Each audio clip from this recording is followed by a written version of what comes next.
This week, Polaris finally revealed the all-new 275 horsepower RZR Pro R boost.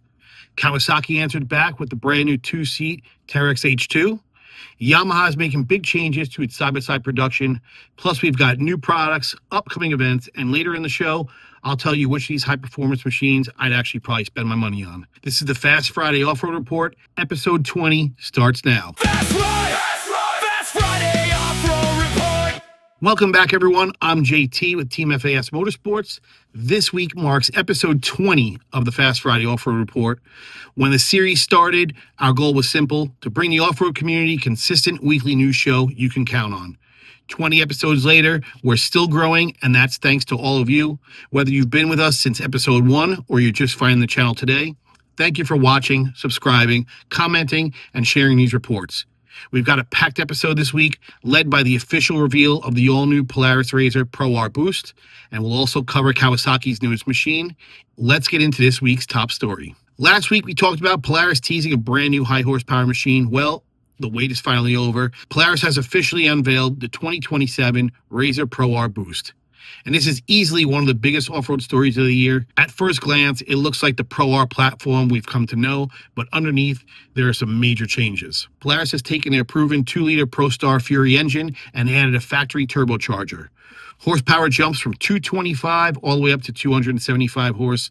That's a 50 horsepower increase over the previous naturally aspirated Pro R, making this the most powerful factory Polaris side-by-side ever built. That tells me Polaris knew if you're going to add another 50 horsepower, the rest of the machine has to keep up too. Another big improvement is cooling. Polaris redesigned the cooling package to better handle heat, especially during aggressive riding and at higher elevations. If you've ridden out west or spent long days in the dunes, you know heat management can make a huge difference. The new boost will be available in multiple trim levels, including Ultimate and the new Ultra package. Depending on which model you choose, you'll find premium features like dynamic suspension, active sway bar technology, premium interior upgrades, and even a carbon fiber hood on select models. Polaris expects the new boost models to begin arriving at dealerships later this year, so if you've been waiting, you probably won't have to wait much longer. Now, I know there are going to be a lot of opinions on this machine. If you're on Facebook and want to see what current owners and Polaris fans are saying, be sure to check out Polaris RZR Pro R Owners Group. There's already a lot of discussion comparing the new boost to previous Pro R models, and it's a great place to stay connected with owners and enthusiasts. Now, Polaris wasn't the only manufacturer making headlines this week. Kawasaki also pulled the covers off an exciting new machine. And if you're a fan of supercharged performance, you're going to want to see this. Kawasaki has officially unveiled the 2027 Teryx H2 two-seat, expanding the supercharged lineup with a machine aimed squarely at sport side-by-side enthusiasts. If you've been following the H2 platform, you already know Kawasaki isn't afraid to do something different. The new two-seat models keeps the same supercharged DNA, but packages it into a lighter, more compact sport machine designed for riders who prefer a two-seat setup. The new H2 features aggressive new styling, a performance-focused cockpit, and the same supercharged excitement Kawasaki introduced with the original 4-seat model. It's another sign that manufacturers continue pushing the performance side-by-side market forward, and it's certainly going to give enthusiasts another exciting option. Now, if you're interested in following this new platform or seeing owner discussions as these machines begin to arrive, be sure to check out the Kawasaki H2 Side-by-Side Owners Facebook group. It's a great place to follow the latest news, see photos, and connect with other enthusiasts and owners. While Kawasaki and Polaris have introduced new machines, Yamaha made headlines for a completely different reason. This week, Yamaha has announced that it's ending its in-house side-by-side production in Japan and shifting more of its manufacturing focus towards ATVs.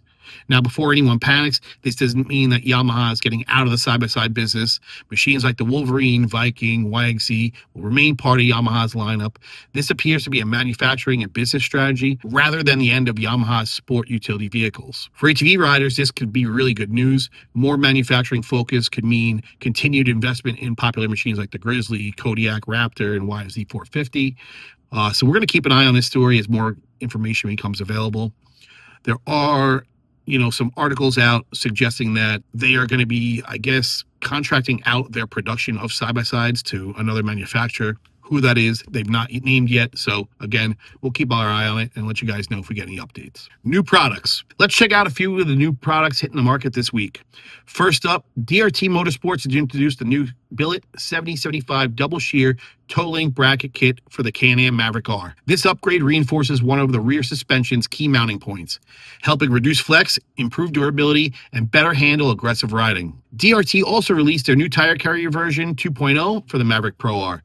The updated design features heavy-duty construction, gas strut assistance, and multiple mounting options, making it easy to carry a full-size spare without giving up valuable cargo space. If you spend long weekends on the trail or out in the dunes, it's a pretty slick setup. Sticking with new products, PRP Seats has announced 2 new quick-release rear bench seat options for the Polaris Pro XP, Turbo R, and Pro R4.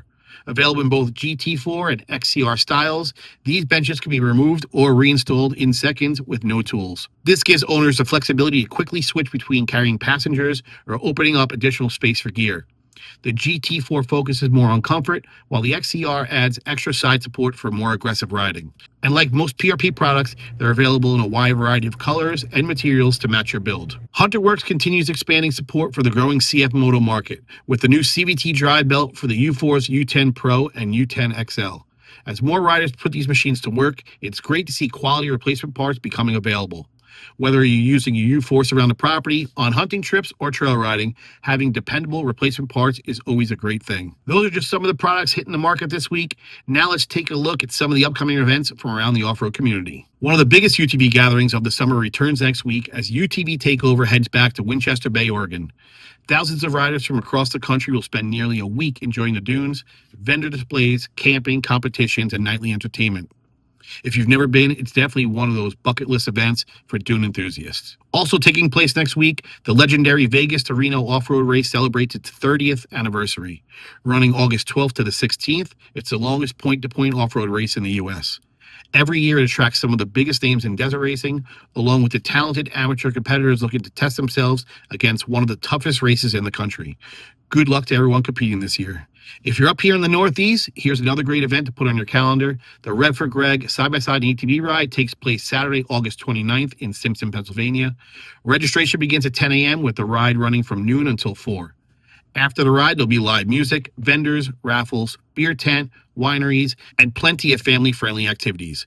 One important reminder, this ride is for side-by-sides and ATVs only. Dirt bikes are not permitted. Another great local event coming up is the 4th annual Polka Run, hosted by the Smallwood-Mongaup Valley Fire Department. This ride takes place on September 19th, with proceeds helping support the local fire department. After the ride, stick around for food, music, raffles, door prizes of 50-50, and cash prizes for both the best and worst poker hands. If you're local, it's a great opportunity to support a volunteer fire department while enjoying a day out on the road. We've done this run for many, many years. It's pretty awesome. There's different stops every year. Everyone's super friendly. Plus, usually we catch some of the leaves starting to change that time of year, and it's just a really awesome ride through our beautiful county here and the surrounding areas. So hopefully we'll see you out there. And before we leave the event segment this week, I wanted to give everyone a quick reminder about the Tar Hollow Fall Ride coming up September 12th and 13th, with early arrivals beginning on Friday, September 11th. It's one of our favorite riding weekends of the year, and this year is especially exciting for us because it'll be Team FAS Motorsports' first year with a vendor booth at the event. So if you're planning on attending, please stop by, introduce yourself. We'd love to meet many of you guys in person. We'll have a lot more information and some exciting updates as the event gets closer. Before we move on, if your club, organization, or riding group has an upcoming event, send it to us through Facebook or email us at teamfas@hotmail.com before Wednesday night, and we'll do our best to include it in an upcoming episode. Deal of the week. This week's featured deal comes from MBRP. Right now, you can save up to $250 on select MBRP truck exhaust systems. So if you tow your side-by-side, ATV, or trailer every weekend, this is a great opportunity to upgrade your tow rig. And there's something a lot of people don't realize. Team FAS Motorsports just isn't about UTV parts. We also carry exhaust systems, wheels, tires, suspension, lighting, and thousands of performance and accessory products for cars, trucks, Jeeps, SUVs, snowmobiles, pretty much everything. So if you're thinking about upgrading your daily driver or one of your other off-road vehicles, give us a call or send us a message. There's a good chance we can help you out. Question of the week. Now it's your turn. This week's question is a fun one, especially after everything that's happened this week. If money wasn't a factor, no money involved, just you can get whatever you want, which new high-performance side-by-side would you choose? Would you buy the new Polaris RZR Boost? Would you go with the Kawasaki Teryx H2, 2 or 4-seater? Or are you going to go with something like a K&M Maverick R? That's pretty much the top dogs out right now. So I'd love to hear not only which one you pick and why. Is it horsepower, suspension, reliability, technology, the dealer network, how easy it is to get parts? Or are you waiting to see how these machines perform in real-world conditions before making the decision? And remember, keep it respectful. We all have our favorite brands, and that's part of what makes this sport so fun. I'm genuinely curious where everyone stands on this, and I'm looking forward to reading your comments.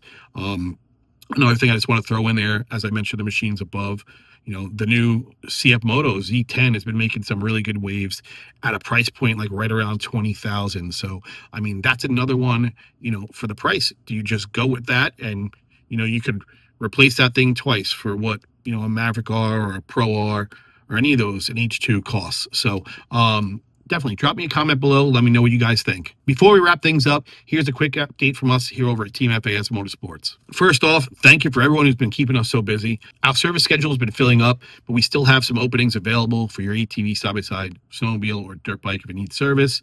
If you've been putting it off, now's a great time to get on the schedule before the fall riding season gets us even busier.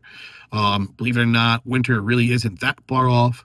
If you've been thinking about adding a snowplow to your UTV or replacing an older setup, now's a great time to start planning, getting things ordered. It helps avoid the seasonal rush and gives us plenty of time to get everything installed for you before the snow starts flying. We've also been really busy, as mentioned before, getting ready for our Tar Hollow Fall Ride.